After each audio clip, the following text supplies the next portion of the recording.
5 seconds remaining. Dire team ban.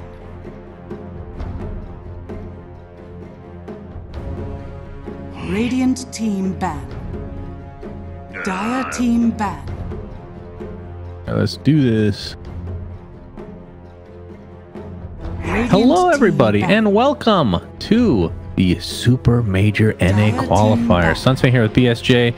This is a 2-game series between Immortals and VGJ.Storm, and I'm not a mathematician, but I do think this decides who goes to the Major, depending on if people take care of business versus teams they should beat. But 10 seconds technically, remaining. anything is possible. BSJ, how's it going? 5 seconds remaining. Sick. You and me both. This is going to be great. This will wake us up for sure. And then we get to potentially cast 2 games that might not matter at all. So, Dire team pick. yeah, pretty much. So, VGJ.Storm right now is undefeated. They're 3-0. They have 6 points. By 3-0, I mean 6-0, right? Because that's 3 series. I'm looking at the wiki and some of the... I don't know if they've updated it completely, because Complexity doesn't say that 10 they're seconds technically eliminated, but I can't see a scenario where they can... 5 seconds remaining. Like, is it possible for a 3-way tie? They went Radiant 6 team and... Yeah, I think 6 and 4. They have 6 points. They... Let's see. Qual... They beat... No, they lost to both. That's the thing. 10 seconds remaining. Yeah, there could be a 3-way tie, 5 but that... seconds I remaining. don't... That's not possible, because they beat Optic. That's the team they beat. So... Radiant team, Dire team. Earth Shaker. Right. Abyssal Underlord. Oh my.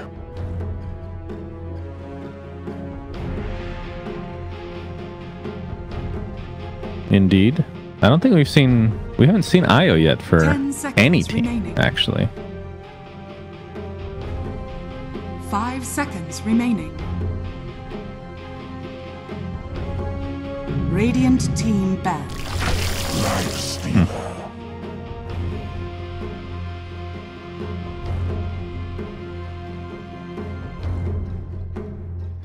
Mm-hmm.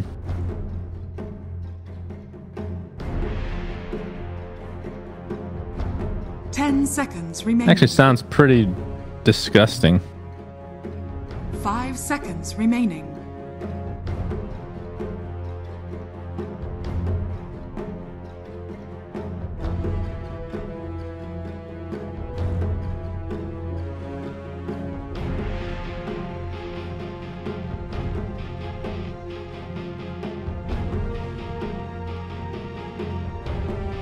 Dire team ban.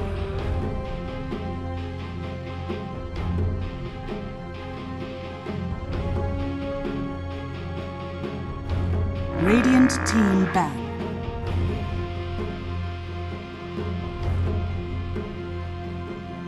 Dire team ban.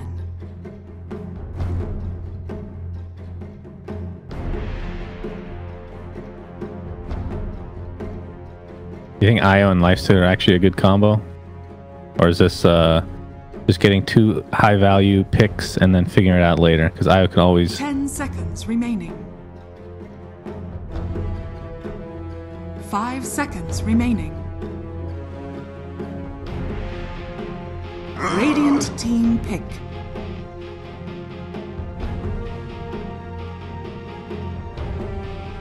Dire team pick.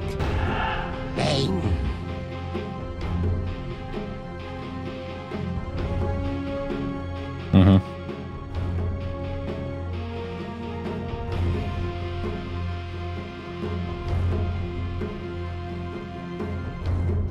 Ten seconds remaining. 5 seconds remaining.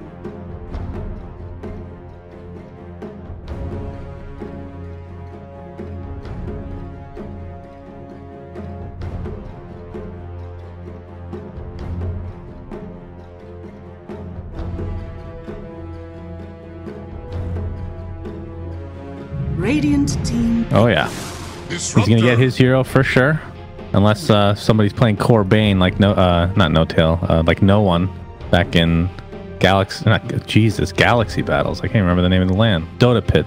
Did you get to catch that by any chance? Yes. Yep, it was sick. So they were up like 20k as well, and then they ended up just throwing it horribly. 5 seconds remaining. But very entertaining to watch nonetheless. So Storm, or yeah, it was a classic.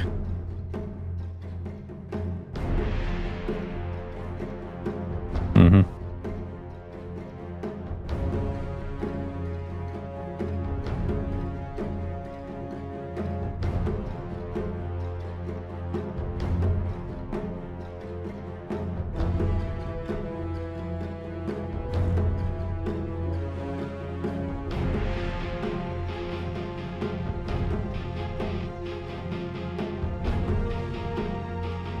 Yeah, and not that Immortals were going to pick Disruptor because Earthshaker is likely the 4, but Disruptor is also technically very good against IO. But I think they picked Bane not only for the fact that Dubu loves this hero, obviously, and is really good with it. Enfeeble going through Rage, very good. At your service. What? They just picked a bottom 5 hero in the game. They did it. Wow.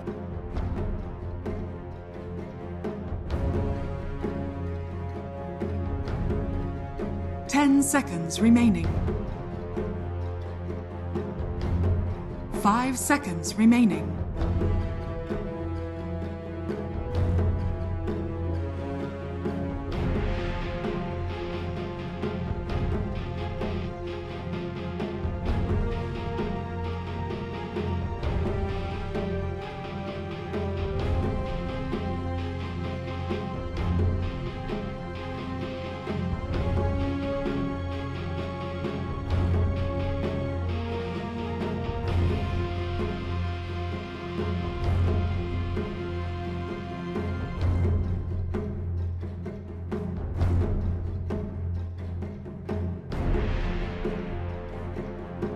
So I was reading chat, not to interrupt, but I think it's possible there's a 4-way tie. Very unlikely though. It's optic, because if they have another match left and they could go 6-4, and then I mean a lot of things have to fall into place, right? Vici has to lose 2 games in the next 4 between their match with Immortals and their match with VGJ, and then Immortals has to lose 1 game only out of 4. It's a very specific scenario, but I think it is technically possible.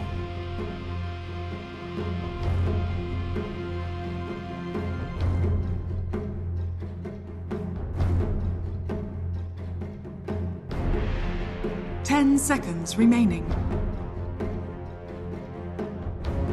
5 seconds remaining.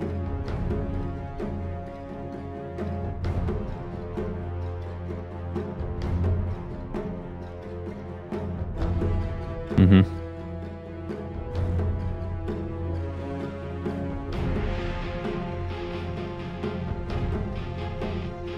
But I don't think you want your only setup to be the 5. I think that just makes it a bit awkward in terms of only having 1 hero from like the most impoverished position in order to set up the ganks. You're talking about an initiation setup hero? Yeah, something like a tiny, something like I'm looking through the hero list, maybe a Legion or something along those lines. That just something that they can say, okay, this hero go hunt for enemy heroes or go smoke with the Disruptor and we'll find something.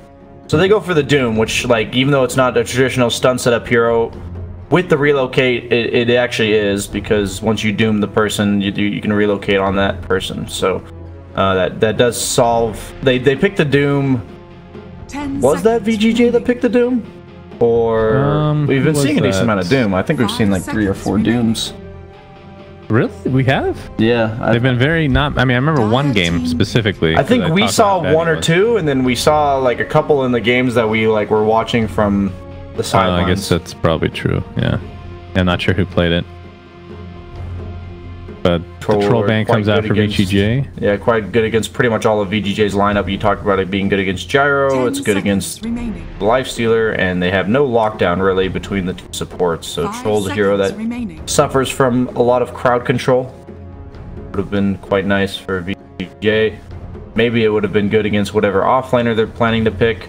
Nature's Prophet's still in the pool, surprisingly, after watching how popular that hero was. Do you think that would be good for VGJ? It could be. I mean, it's like I wouldn't like it as much as the other ones. I wouldn't like it as much as the others, but it would be like a global setup hero. But like they do have a lot of like wave clear and punishing of the split push from Prophet on the side of the only problem is Sprout sets up a definite shackle shot. Wow, so they go for Abby. They go the opposite approach. Monkey King. You may now select. Oh, wow. Okay. All right, these lines are pretty unpredictable. Okay, so they go the opposite approach. They only have one setup hero, and that's the Disruptor. So that's super important that we pay attention to him throughout the course of the game, because if there's any major ganks or any major team fights being set up by VGJ, it will be Disruptor. I will say that despite I thought that they would pick an initiating type hero, that Abaddon is incredibly good against Bane as well as Windranger. So pretty much removing all of the reliable lockdown from Immortals, that this will allow VGJ to group up more easily with like 2 or 3 heroes and push buildings. And rather than having this set up in the sense of having an initiator, they can just force Immortals to go on them, and if they go, then they can look to relocate. So that's kind of what I see their game plan being. Well, Aphotic Shield also amazing against Windrunner, amazing against Bane. Even their Shaker combo. Yep. Not too shabby. I will say the Monkey King pick pretty dang good, even though I don't like the hero. I don't think I think he's generally underwhelming. But the one thing I feel like that's scary about Monkey King is that whenever he has to like show in lane, is if he ever gets damaged before he gets his pre-dance off, he kind of just dies as a core, and so he's easily ganked. And that when he has to show to split push, but they have a lot of split push with the Underlord and the Windranger, so maybe he won't have to show in lanes all that much this game. And if so, like, he has a really good lane setup. Like, he's similar to Troll. He gets punished by crowd control, and he's very good lane matchup against the Abaddon as well as the Lifestealer. So this is quite a good Monkey King game if they can make it work. They're actually putting the Abaddon mid, which I like a lot, and then they're going to probably try to put the Gyro in the Monkey King's lane. It looks like that's possible. Maybe they're not doing that. They're just giving him shared tangos, but I think if they... So if it is Abaddon versus it, who would it be against? Windrunner? Yeah, I think they're just trying to dodge the Monkey King, because Abaddon and Lifestealer get absolutely destroyed by Monkey King. I feel like Monkey King, it's hard though. Like, they're just going to keep switching lanes, I would assume, for Monkey King to get a good matchup in all likelihood. And the goal, I think, for VGJ is that they have 3 cores that can all make use of a good start. And I think all 3 of them actually recover decently too, if the other 2 have a good start. So, like, they'll have 2 cores that make space for... Like, it's really hard to win all 3 lanes. Like, you can't really bank a strategy on that. So they're just going to have maybe all these lane setup swaps that they're trying to make happen. And then all they're trying to do is slow down the Monkey King on Immortals. And even if Monkey King ends up getting the right matchup, if he has to switch lanes like 2 or 3 times, it's not like he's been farming that whole time. You know, he's been rotating and walking between lanes. It's quite possible that they look to do that. If he gets off to a good start on Monkey King, what can VGJ.Storm do about him? I mean, they have 1 silence and 1 stun and homing missile. I think that's exactly what they're thinking, and that's why they're putting Snaking mid. So they only have 1 hero that lanes well against the Monkey King, and it appears to be that they're trying to get that matchup with an aggro tri-lane, with the Gyro, Wisp, and Disruptor. So you see Immortals scouting out the top half of the map, and then VGJ scouting out the bottom half. The most important thing when you're doing these lane swaps is to make sure you have the information about where they're going to be. So you want to get a ward that like sees first off, the camps or possible blocks, the pulls that you're in the lane, you're going to aggro. And then potentially, so both teams doing that. And then potentially you want to have a ward that sees where the hero would be walking to lane, if that's possible. So even this mid ward on Dire isn't all that bad, because if any hero is walking from top to mid to bottom, then they would go through that ward. Any ward that kind of sees the middle half of the map can help you see them like rotating their heroes. Let's see, so Immortals, do they know? They don't see anybody, so they might know. Monkey King is top. So they are planning this to happen. And I think Yawar saw him, so Yawar is walking all the way bottom, and Rezo is walking all the way top. So see if Radiant had put a similar ward, they would see the Gyro walking all the way top right now. This is the fun stuff here. And since Lifestealer matches so well against Underlord, they obviously want that too. Yeah, Underlords is a true beast. Not often you see an observer ward placed inside the trees like this at the top camp. Yeah, it's become an increasingly popular ward. Like you see it every now and then. Just it's a ward that provides nothing but blocking. So teams have kind of figured out that it's there if they can't find it anywhere else. But sometimes it'll take a second century. Yeah, we'll see, I suppose. As Dubu is going to get initiated on. Nice fissure by Febby, blocking everybody away. Dubu takes such heavy damage though, so VGJ definitely get the better of that exchange. Like you said, Yawar is going to be playing against Velo here in the bot lane, and I think this lane setup heavily favors VGJ. The top lane? The whole lane setup, like mid Abaddon, the off lane Lifestealer, and the tri lane versus the Monkey King. Because you talked about how do they slow him down, right? The Monkey King, and this is the best way. Yep, no doubt. Not going to be able to get a whole lot of farm because they can go off right off the bat here. Only missile onto Dubu. There's another fissure blocking out SVG. But the problem with Immortals line, especially early, they don't really have burst damage like VGJ. VGJ can just do sustained rocket barrage damage with Gyro. Obviously, probably the best carry to have in the early stage of the game. You're able to isolate heroes. Absolutely. Yeah, MP's getting nothing here. Tell me about this match at bottom though. So, Underlord versus Lifestealer. You just pop Rage when he starts getting those Firestorm stacks, but I feel like Underlord still, it's a pretty good matchup for him, is it not? In a 1v1, Underlord will do well, actually. It's a matchup that if Underlord, oh, he's killing the courier mid. Oh, he missed uphill. Yes. Sorry, he just missed uphill on the courier mid. But it's a matchup where if Lifestealer gets like any support, it's very favored for him. But at the end of the day, the point is Lifestealer will do way better than Monkey King is top. Like he will, like Underlord hardly loses any 1v1 just because the passive makes him do so much damage. But if he's all they care about is him compared to the Monkey Yeah, I guess King. that's a good point. Oh, we're gonna have a TP, and that is Monkey King abandoning lane. Level 2 wants to get the hell out of dodge. Maybe they can set up a potential gank on Yawar. It's gonna be hard to imagine them actually getting this though. But the Jingu Masteries will be pretty disgusting. He's gonna use that to farm, it looks like. And Underlord, I believe, just TP top. And actually we have somebody... Who's this? Okay, Yawar. Yeah, they're sweeping completely. So, it's gonna end up being the same lanes, just flip-flops. As is the case. And this is what I hate about people ask me why we don't see Ursas, Bloodseekers, Monkey Kings, these type of heroes in competitive Dota, and this is why. Well, I feel like that's not a fair comparison. Okay, Ursa is one-dimensional. You can only play him one way. I'm saying that these heroes all used to rely on like shitting on a solo offlaner and being like twice their level and snowballing their laning stage into a good mid game. Like even if they all play differently afterwards, that's all what those heroes do, well, right? It's more for me. It's more Monkey King. I feel like is still fine as a 4 personally, especially with the talent changes. Okay.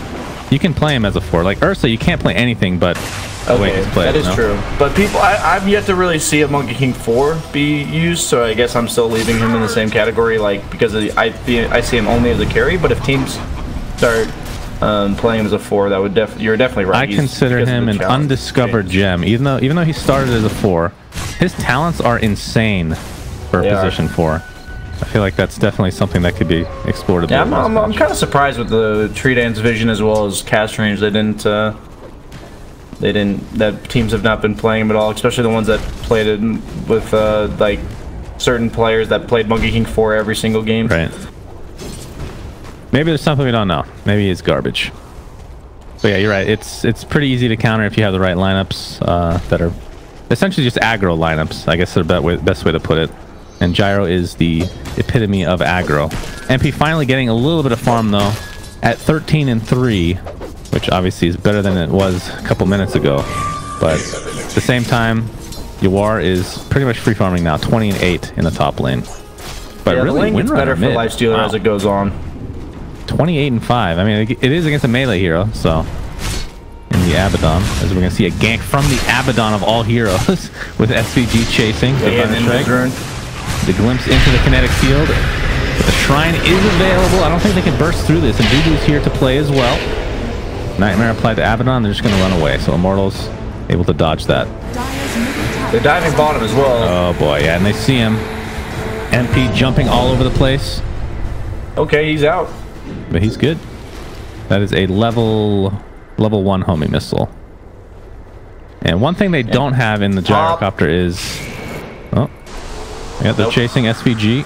Ryoya misses the power shot, but I have to think this is going to be kill. Can he deny himself to the creeps? Nope. That'll be first blood going the way of Immortals. But no quelling blade on a gyrocopter. That's one advantage, I guess. MP, balance strike. That's not going to help him. He should be dead here. And resolution takes... Wait, tether still breaks trees if you position correctly, right? Yes, if you... It has to be the initial tether, yeah. Right. Oh. You can see the power of Gyro Wisp, why people love it so much. It's just Gyro's a hero that has his limitations are chasing you and mana. So, tether plus regen fixes all that in the early game. So it allows you to do these early tower dives with the missile, and seeing it come into play there is really nice. You enjoy watching that? I enjoy watching IO games just because, I don't know, something about like knowing the potential of a hero and then having it be amped up is pretty cool for me. Oh boy, they're going deep here. Dubu, in all likelihood, will die. MP, just going to watch from the trees. He does get hit from MSS. Don't think they're going to be able to pursue him any further though. So they will be happy with the Bane kill and the tier 1 tower in all likelihood as well. Unless MP can get a crazy ass level 3 aura on the Abaddon. He doesn't have his ult skill. He's just maxing out the attack speed. God damn. Mid lane. What is happening? How did, okay, I didn't expect to see ganks in the other lanes, but that's a fissure into the Pit of Malice onto the Disruptor. Yeah, Monkey King did get 4-second stun, but will be fine. Infest used top to survive, or do a little bit of damage for Yawar. They just want to leave Yawar alone. That was the point of the Lifestealer pick we saw, second pick. They just wanted a hero that does his own thing, and they'll help him if they ever really feel the need. But until Dubu gets level 6, I feel like Yawar is pretty safe to just, you know, gauge whether or not he has to walk away or stay in lane just like he is now, and he'll go jungle. He's going Radiance. But the one thing I wanted to say about like watching the IO is like in professional Dota, I think it's mainly a lot of knowledge about the potential of heroes and what they can get away with, and you have to understand that so you know what you're going to be playing against. And playing with against an IO, you have to know like a new potential for every single core in the enemy team, because every hero's ability to do things is just way different than it is without one. So the top lane, they're just protecting Wind Ranger as they're taking the tower with the catapult. Look at MP, man. This is... You called it. He is having a rough laning stage. Like, look at his net worth. He is essentially a support hero right now. Oh, the glimpse back, so Febby will go back to where he came from. And MP just going to get chased by Abaddon and company. And this is likely another kill going the way of VGJ.Storm. And only the second death for Monkey King, but it's more about his farm. It's just not even close to there right now. I'd like to use this game as the answer for why you don't see these heroes. Like, it just happens. Like, I'm not a fan of it because, like, VGJ doing everything right about it, by the way. Like, that's a very major emphasis. Is it takes very important, like, knowledge and understanding of what to do against these heroes. We see Disruptor tactically feeding at the tier 3 bottom, level 4. But they are just, look at the lane pressure that VGJ is putting on. They have the IO Wisp, the IO Gyro mid. They have the Abaddon rotating from bottom to mid. You just have to see, like, Immortals is getting dragged around, and Yawar in the meantime is bullying Febby top. Yeah, he's trying to. He's going to get some help from MP in the meantime. Febby gets glimpsed back into the kinetic field, and the Infest finishes him off. MP does have the Jingu Mastery stacks, but he's only level 5, and he's versus 3 heroes. Balance Strike does a lot of damage. MSS in a little bit of trouble, but MP gets open wounds, and that is another kill for VGJ.Storm. So things are looking really, really good for them at the moment. Yeah, another question I get asked a lot is how to determine how well a hero recovers, and a lot of it has to do with like how little help they need in order to farm while they're farming their way back into the game, and also like just how survivable they are to when they're farming. And that's why Monkey King and these type of heroes are really bad at recovering, because you see they're just going to get ganked over and over again, be forced to take part in all of these fights, and meanwhile Lifestealer kind of just doesn't have that happen to him. So Lifestealer being a much better recovery hero in that sense. Like both Lifestealer and Monkey King, like obviously Lifestealer has way more CS, but he was just level 6, but now he's level 8. But he was just level 6 and the Monkey King was level 5, but it's so much easier to play Lifestealer in these type of games if your other cores have a good start, because they're just going to run around the map making space for you while you just survivably hit creeps. Survivably hit creeps, indeed. Yeah. I mean, you're seeing the difference between the Monkey King and the Nyx here. Well, I mean, we just had a 3-man gank bottom. Immortals tried to take out the Abaddon, and a little bit of misplay on the Fissure perhaps, but still, very difficult kill to get. And that just shows the difference between these lineups right now. The question is, even though Monkey King... Oh, we're going to see the glimpse onto Dubu. And the reason he's not doing well yet is because he doesn't have that God tier Fiend's Grip yet. It's still level 5. Yeah, it's not his fault. When that gets there, he's gonna start owning this game, no doubt. If he can manage to get a God tier Fiend's Grip against Disruptor Abaddon, I'm going to be shocked. He played against Silencer yet. Global Silence. So. I know. I'm saying like he's still like he's proven himself, but I still need to see. You know, this is even a different beast. Okay. Taking it to the next level. There's one hero he's literally never allowed the Fiend's Grip, and any hero nearby that hero gets removed. So he's gonna tactically use the Fiend's Grip to drain the mana of Abaddon. Oh, so he can't do anything. Yes, although that doesn't really cost mana, so I guess it just has to be on cooldown. I guess at that point. But Snake King, look how deep he is right now. He has no fear in the world, and he shouldn't. Gaming, man. Can always just get out of dodge. He's actually just a support hero right now. That's crazy how far behind he is. He's going to get glimpsed. He shows for 2 seconds, gets glimpsed into a static storm, and there's the IO gyro combo. I mean, that's why he's so scared. That is insane. So this is like, basically there's a reason why he's getting ganked and Lifestealer's not, because those type of plays don't work on Lifestealer. Right. Like, so Lifestealer is just going to get left alone as he's farming, but they work on Monkey King, so he's just going to get constantly ganked over and over again. It's so strange because I'm not claiming to be any kind of analyst, but when I look at these lineups and I forget about Windrunner being in the game because I think she's shit, but when I look at Monkey King, I'm like, oh, mid game to late game, he's actually really good, I think, in this particular game if he can get the farm. The problem is he's never going to be able to get that farm with the start that he's getting, and no recoverability whatsoever. And there's the glimpse back into Underlord, and it looks like another free kill for VGJ.Storm and a tier 1 tower as well, in all likelihood.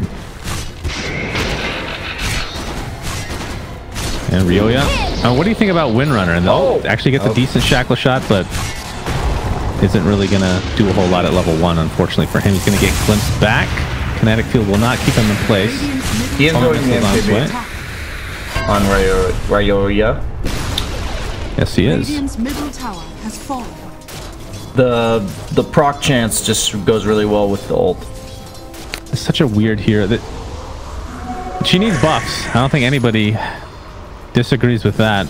Question is, what can be buffed to make her relevant and not OP? Yeah, she's kind of a snowbally hero in the same sense that we talked about with like Slark yesterday. And if you give her too much like free damage, I think, then she'll be very toxic to play against as well as deal with. So like, because Windrunner itself is pretty broken.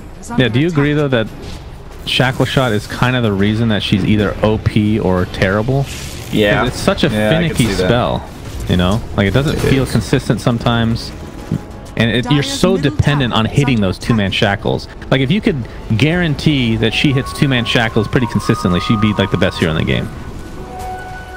Abaddon. What if like Shackle did less stun duration, but if you didn't get it Shackle targeted, it would be like longer?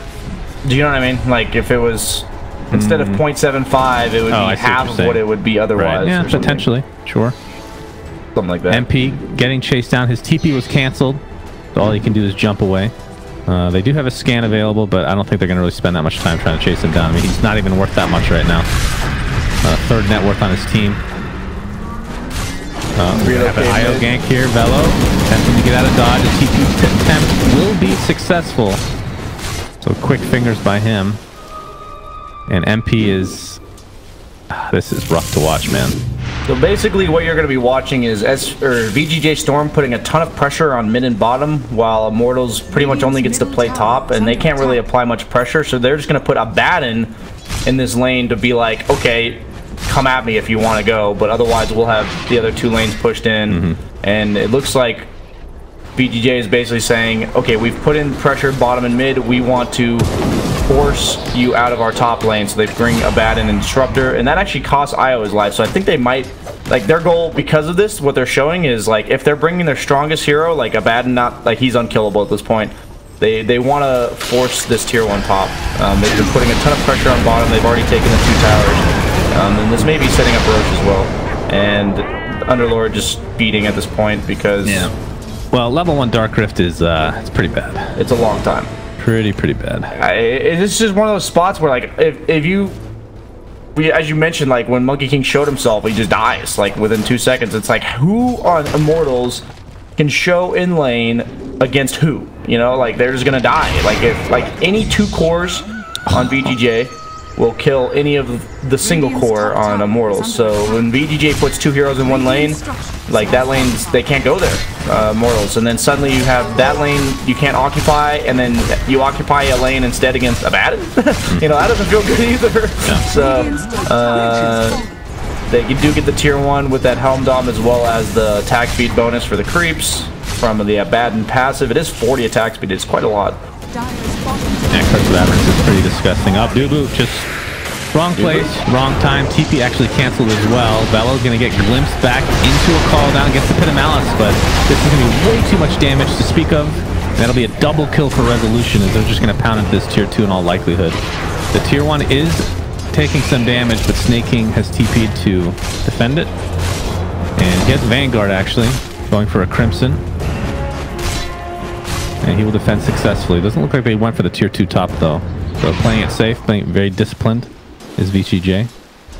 Oh, MP. I love the way SVG is playing, by the way. You can see he knows he's like the only person that's supposed to be hunting on the side of VGJ, and he's just like sitting in trees, setting up on lanes, and they're saying, if you know, if I find something, we have IO relocate. The IO is going for the Helm Dom, and the Lifestealer has that 17-minute radiance. So despite the fact that the Lifestealer was level 6 when the Monkey King was level 5, suddenly this Lifestealer has a radiance at 17 minutes, and this Monkey King has treads.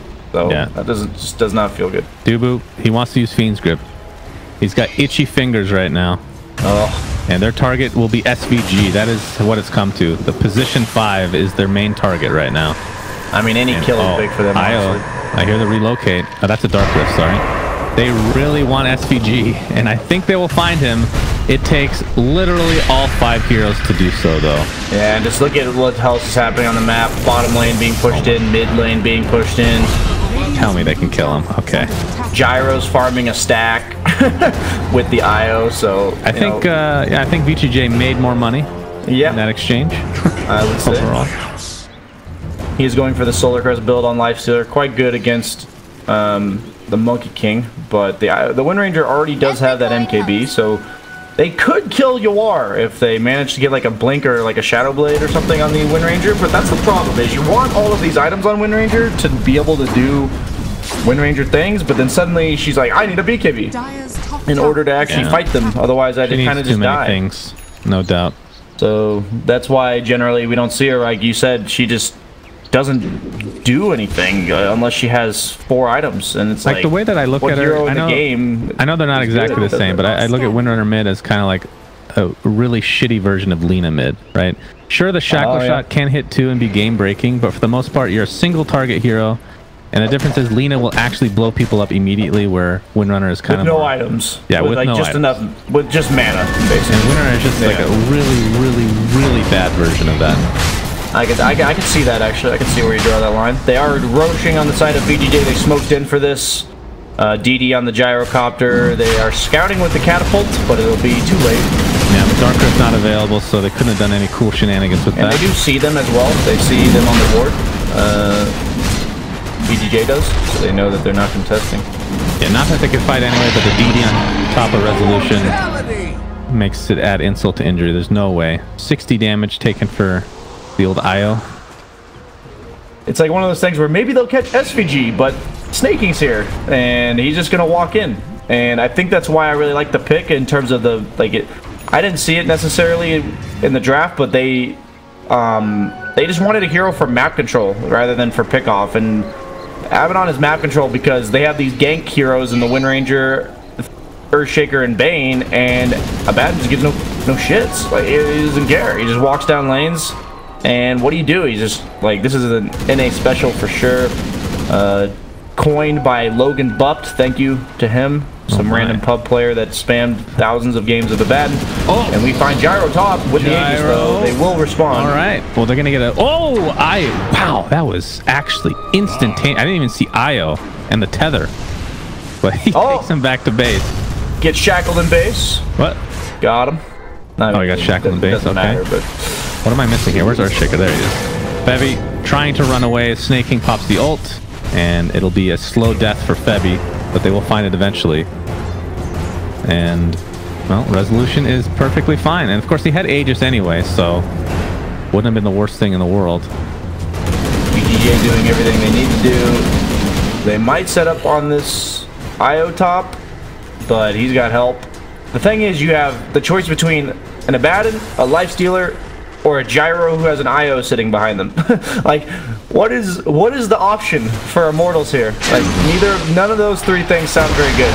So that just leaves VGJ to just slowly get more and more net worth lead, because all three cores are actually able to farm. Lifestealer's just defending bottom, Abaddon's pressuring mid, and then the other three heroes top. Like, you know, who do you go on in this case? I think Lifestealer is your best option, but that doesn't feel good either. Yeah. He's going to be much more difficult to kill here pretty soon. Going to get some evasion with that Solar Crest.